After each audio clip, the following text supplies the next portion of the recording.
Hey everyone, welcome to Chibi Fire Alarm Test 13. This is a birthday present for my friend Landon. Landon's Techno Collectibles. He just rebranded again, but that's okay. As you can see, I'm using the addressable controller that I got from him. Thank you very much. I got the 49069227 addressable TrueAlert horn strobe. I'm using a power supply, my 18-volt power supply, and I'm using a 4251. Let's do it.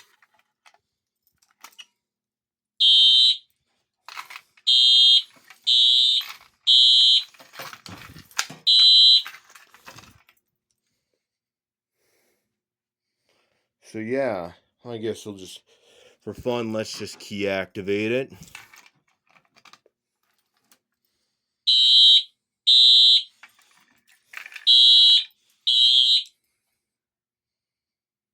Anyways, I hope you enjoyed that. Thank you for watching.